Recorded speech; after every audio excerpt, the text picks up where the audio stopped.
अभ्यर्थियों के साथ मीटिंग करेंगे और जैसे ही 10 से 15 दिन पूरा होगा, अगर एग्जाम डेट घोषित नहीं हुआ तो हम बीएसएससी ऑफिस के बाहर महाआंदोलन करेंगे। अभी हम लोग बीएसएससी ऑफिस आए हैं और अभी हम लोगों की मुलाकात बीएसएससी के सचिव महोदय और ओएसडी महोदय से हुई और हम लोगों ने मांग रखी कि बीएसएससी द्वितीय इंटर स्तरीय, बीएसएससी सीजीएल 4 यानी चतुर्थ स्नातक स्तरीय, बीएसओ और परिचारी एवं अन्य सभी लंबित परीक्षाओं का एग्जाम डेट घोषित हो। 25% संविदा वेटेज को हटाया जाए, परीक्षा ऑफलाइन कराई जाए, पारदर्शिता के साथ परीक्षा कराई जाए और साथ में पेपर लीक ना हो, धांधली सेटिंग ना हो, इसके लिए भी ठोस उपाय किए जाए। हमने कुछ उपाय भी बताया कि पेपर लीक और धांधली सेटिंग कैसे रोका जा सकता है, तो उन्होंने कहा कि जो उपाय आप बता रहे हैं उसको हम लागू करने का प्रयास करेंगे। संविदा वेटेज हटाने के मुद्दे पर उन्होंने कहा कि ये सरकार का फैसला है, पर सामान्य प्रशासन विभाग की तरफ से हम लोगों को आदेश आया था, तो इस पे हम लोग कुछ नहीं कर सकते। हमने कहा कि आप एक लेटर भेजिए कि अभ्यर्थी ऐसा मांग कर रहे हैं कि संविदा वेटेज हटाया जाए, क्योंकि बीएसएससी प्रथम इंटर स्तरीय में भी एनसीएल का मुद्दा आया था, तो हम लोग आंदोलन किए थे और उसके बाद बीएसएससी ने सामान्य प्रशासन विभाग को लेटर भेजा था और उसके बाद सामान्य प्रशासन विभाग ने बीएसएससी को अपने तरफ से लेटर भेजा कि अभ्यर्थियों की जो मांग है उसको मान लिया जाए और अभ्यर्थियों की मांग मानी गई थी। तो इसी तरह आप संविदा वेटेज को लेकर एक लेटर भेजिए सामान्य प्रशासन विभाग को कि इस अभ्यर्थी संविदा वेटेज हटाने की मांग करे। इस पर उन्होंने कहा कि हम भेजेंगे लेटर और हम लोग भी अपने स्तर से संविदा वेटेज हटाने के लिए सामान्य प्रशासन विभाग के पास भी जाएंगे।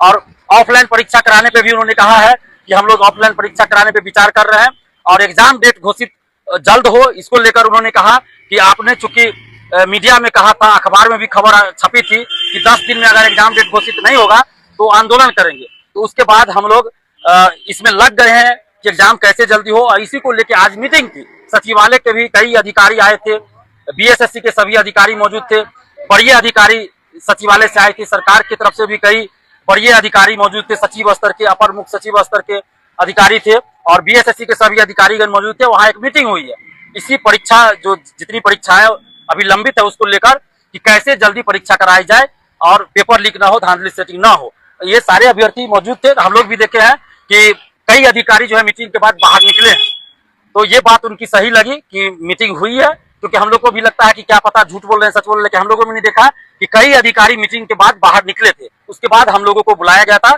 तो सचिव महोदय और ओएसडी महोदय मिले और एग्जाम डेट को लेकर उन्होंने कहा कि इसमें संख्या 50-60 लाख से ज्यादा है। तो हम लोगों ने आज से ही अलग अलग जिला के जिलाधिकारियों से वार्ता शुरू कर दी है कि एग्जाम कैसे सही तरीके से कराया जाए कि पेपर लीक ना हो, धांधली सेटिंग ना हो और सही से एग्जाम हो जाए। इसको लेके मीटिंग शुरू कर दिए हैं, अलग अलग जिला के जिलाधिकारियों से वार्ता कर रहे हैं और 10 से 15 दिन का समय हमको चाहिए। 10 से 15 दिन में हम एग्जाम डेट घोषित कर देंगे बीएसएससी सीजीएल 4 द्वितीय इंटर स्तरीय, बीएसओ परिचारी इन सब का। और उन्होंने ये भी कहा कि 3 महीना के अंदर हम ये सब एग्जाम कराना चाह रहे हैं, उसके लिए प्रयास कर रहे हैं।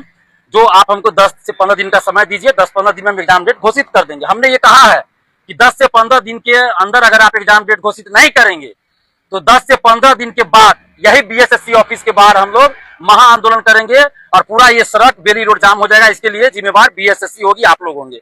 और अभी 10 से 15 दिन हम लोग चुप नहीं बैठेंगे, हमने कहा है अंदर 10 से 15 दिन हम लोग चुप नहीं बैठेंगे। आप लोग एग्जाम का डेट घोषित कीजिए, तैयारी कीजिए और 10 से 15 दिन तक हम लोग अलग अलग जिला हम जाएंगे, अभ्यर्थियों के साथ मीटिंग करेंगे और जैसे ही 10 से 15 दिन पूरा होगा, अगर एग्जाम डेट घोषित नहीं हुआ तो हम बीएसएससी ऑफिस के बाहर महा आंदोलन करेंगे। तो उन्होंने कहा है कि 10 से 15 दिन के अंदर हम एग्जाम डेट घोषित कर देंगे।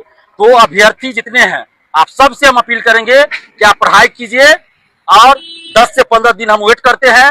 अगर एग्जाम डेट घोषित नहीं होता है तो हम लोग महा आंदोलन करेंगे और इस 10 से 15 दिन के अंदर, इस 10-15 दिन में हम अलग अलग जिला में आएंगे, जिसमें हम आप लोग के साथ मीटिंग करेंगे, एक अलग अलग जिला का टीम बनाएंगे और अगर 10 से 15 दिन के अंदर एग्जाम डेट नहीं आता है तो हम लोग महा आंदोलन करेंगे। और अंदर चूंकि 2 लोग को ही बुलाया गया था, तो हम गए थे, यानी छात्र नेता दिलीप कुमार और हमारे साथ प्रियंका पटेल जी थी, तो ये दोनों हम लोग थे। फिर हमने ओएसडी महोदय से आग्रह किया कि आप बाहर चलकर अभ्यर्थी जो 8-10 आए हैं उनको भी आप बता दीजिए, जो बात हम लोग किए वही बात बता दीजिए। तो ये सारे जो 8-10 अभ्यर्थी है, इन लोग के सामने भी उन्होंने यही बात बताई जो बात हम लोग के बीच हुई। तो ये लोग भी सुने हैं कि 3 महीना के अंदर एग्जाम कराने की बात वो करे। हम भी जानते हैं, देखिए 50-60 लाख से अधिक संख्या है, हम भी ये नहीं कह सकते हैं कि 1 महीना के अंदर आप एग्जाम करा लीजिए, क्योंकि ये संभव नहीं है। जो बीएसएससी 3 साल से सोई हुई है वो 1 महीना में एग्जाम करा ले, ये संभव ही नहीं है। और हम ये भी नहीं चाहते हैं कि एग्जाम सही से न हो, पेपर लीक हो जाए, धांधली सेटिंग हो जाए। नहीं, हम चाहते हैं पारदर्शिता के साथ एग्जाम हो, धांधली सेटिंग ना हो, किसी तरह का फर्जीवाड़ा ना हो, पेपर लीक ना हो। तो इसलिए अच्छे तरीके से एग्जाम हो, तो इसलिए के लिए कम से कम हमको भी पता है 2 से ढाई महीना समय बीएसएससी जब उससे शुरू करेगी तो 2.5 महीना कम से कम समय लगेगा।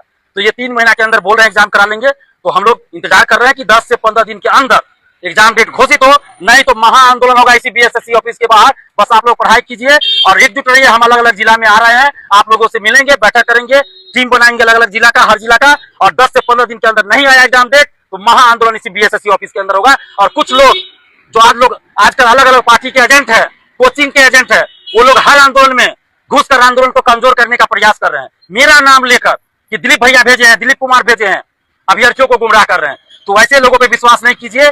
जब तक मैं वीडियो में नहीं बोलूं, मेरे फेसबुक, ट्विटर या यूट्यूब पे कुछ लिखा ना जाए मेरे द्वारा, तब तक किसी की बातों पे भरोसा नहीं कीजिए। क्योंकि मेरा नाम लेकर कुछ लोग आजकल चेहरा चमकाने में लगे और कहते हैं कि दिलीप भैया भेजे हैं तो दिलीप भैया ऐसा बोले हैं, जबकि हम ऐसा कुछ नहीं बोलते हैं। तो जो भी हम बोलते हैं, मेरा वीडियो सुनिए, मेरे फेसबुक, ट्विटर या यूट्यूब पे देखिए कि क्या हम बोलते हैं या क्या लिखते हैं, उसी को फॉलो कीजिए। धन्यवाद, जय हिंद।